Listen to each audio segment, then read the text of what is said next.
Today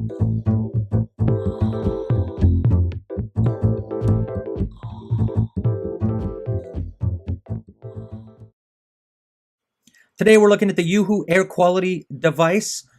This has more sensors, at least according to the marketing claims, than anything else on the market. And as far as I can tell, it's true. It's got 8 separate sensors. It's got temperature, carbon dioxide, particulate matter 2.5, carbon monoxide, humidity, volatile organic compounds, air pressure, ozone even, right? This is a USB powered device, micro powered. And so basically you're just going to plug this in and leave it in a space in your environment that has fairly good airflow. And then you're just going to wait for it to start telling you what to fix. And that's important to understand because that's one of the things that is a disadvantage of this particular air quality sensor is that it does not work with HomeKit or Madam A or Google Assistant. It is only IFT currently. So before we get started, I wanted to point out something quick that this thing is actually going to help you understand your environment. You'll get notifications when your carbon dioxide is above a certain level, which might make you feel a little groggy. Or what happens if VOCs have exceeded your environment too much? By the way, hot chicken wings will set this off. Or what if it's too dry? What if you get winter itch? Or if it's too humid, right? That can cause mold. And the nice thing is, not just notifications, you can always go back into the app itself and see at any point in time what you were seeing during the day in case you missed those or wanted to go back and see maybe why you weren't feeling so good and see if your error maybe was the culprit. So let's look at the review now. So one thing before we get started, the gents from uHoo, Dustin and crew, they actually sent me one of these to review, which was super nice of them. I did not ask for money. I did not receive money, so it's just the device. They asked me to take a look and tell you guys what I think. So you can see here, this is the most advanced indoor air quality sensor in the world right now. And it's, as far as I can tell, it's absolutely that. It's got more sensors than any other of the devices that I've currently reviewed, right? The box here is really well put together. It's packed nicely together. This shipped over from Asia. Basically just really well done, right? Socket outlet shall be installed near the equipment and shall be easily accessible, right? It tells you go download the app. For more information, go to uHoo Air, right? Nice little card, welcoming gift. That's always nice. This thing is well packed in here. It has got a rubber bottom, as you can see here, which is nice. It does not slide around. I've got 3 kids in the house, and so far it has not fallen once yet, which is kind of amazing, as those of you who have kids know. It is micro USB powered. As you can see, this does not have a battery inside it. So you are going to need to make sure that it is actually micro USB powered and within range of a USB slot of some kind. Of course, it does come with the requisite cable and the charger itself. Although what I'm actually doing is I am using the vocal links, the USB powered PM2, the power strip, to be able to just power this thing, right? So that's one of the nice things about combining some of these devices. You've got things like the Vocal Link or the CoolGeek power strip that have 3 USB slots built in, so you can kind of start to eliminate all these little USB power adapters around your house. It powers it, and it does a great job at that. So now basically we plug this guy in. You'll see the blue light start to flash, and then we're going to head over to the app to see exactly how we set this up and what we can see. Saved you guys having to watch me set up an account. So basically I just set up an account at this point, and then it's going to take me through how to connect the uHoo device to my home network. So we're going to go into our Wi-Fi settings on our iPad here. We're going to go wait a couple of seconds, and we're going to see that uHoo network show up. Now you might have to refresh this. You might have to wait a couple seconds. That's not uncommon.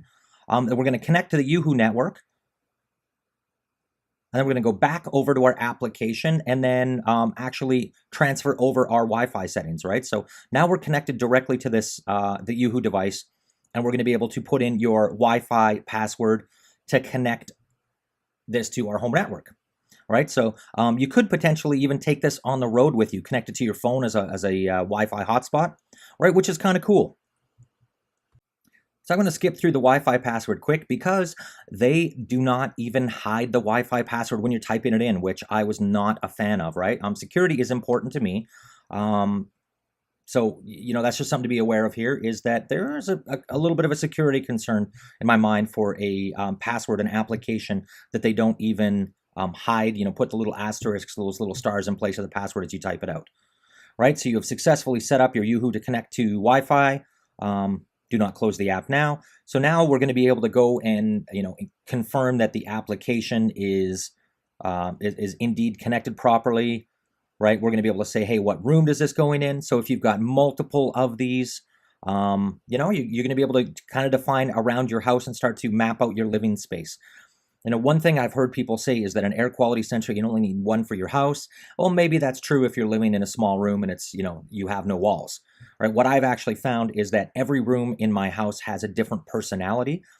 Every has a different air quality personality, and I've got different issues in different rooms. Some I've got VOC issues, some I've got CO2, so carbon dioxide tends to pool in that particular space. Maybe I don't have great airflow. So what I find really interesting about this is learning about the environment and learning how I can make my environment healthier for me and my family. So in talking to the product owners, the actual application is only going to update every minute. So that's one thing to be aware of, is you're not going to be getting this kind of per second behavior. It's going to update you every minute, which has its good sides and its bad sides, right? It's not going to be too chatty, but you're not going to be able to get immediate feedback like you would with something like the Aware or the Laser Egg 2, for instance, right? That's one of the drawbacks of this device, is the lack of display. So if we go over to the settings, we can get all the settings. So you can do things like change between Celsius and Fahrenheit if you, depending on or whether or not you live in the United States or a country that uses the Celsius temperature system. You can put in an email address for someone if you want to share access to your device so that they can get notifications as well. So, if you've got a spouse or a child who wants to have access to this, you have this is kind of a nice little thing here, is a free uHoo. So if you invite families and friends, the more people that you invite to buy this device, you could eventually get your free one, right? So if anybody wants to use my code and get me a free uHoo, hey, I wouldn't mind, right? The other thing this has got is a if this then that integration.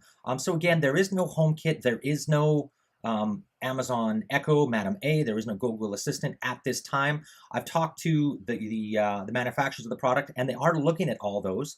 iOS 11.3 gives us software auth, so that's nice. It's a possibility. Right, so right now the only thing we've got though is if this then that. So it's a little limited as far as the automations go, but for me personally, I think the fact that I'm getting all the additional information out of this device, those additional sensors, it's actually worth it. So you can see here as that 60-second time frame goes up, as the device starts to kind of pattern my airflow, I'm going to be able to see exactly what's going on here. So this is one thing which I've given them feedback and I think is a little bit strange, is that little plus button there in the bottom right-hand corner. It asks, like, what else do you want uHoo to detect? That's more of a user feedback. You're not going to be able to add any additional detection mechanisms to the device.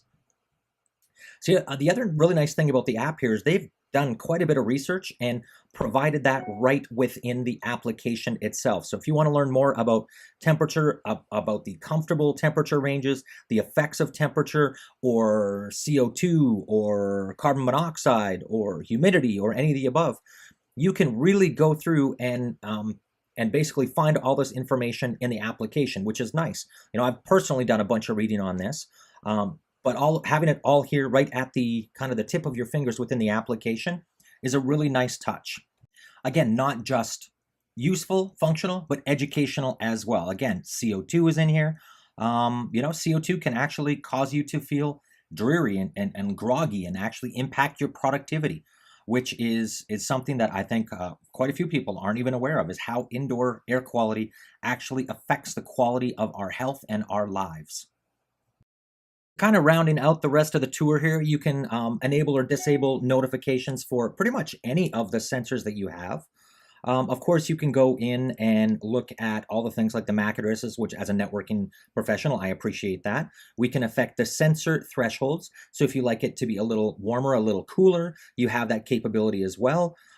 You've got graphing capabilities. You've got basically everything that you would expect to see in a sensor like this, historical data over time. Really, this is a great little product here that I would actually recommend if you want to learn more about what's going on in your environment. So the biggest drawbacks of this device, obviously, the lack of HomeKit / Amazon / Google integration. That's a fairly major drawback in my mind. And the other thing, of course, is no digital display. If you want to know what's going on, you're going to have your phone around you, which again is a little bit different than something like the Laser Ig 2 or the Aware. You guys think? Is there anything here that I missed as far as questions? Would you put this in your house? Let me know in the comments below. Subscribe if you haven't already. That's always appreciated, as are likes and shares. And if you want to learn how to make your house just a little bit smarter using Apple HomeKit, please check in the notes below. There will be a coupon for my Udemy course, and I would absolutely appreciate the support.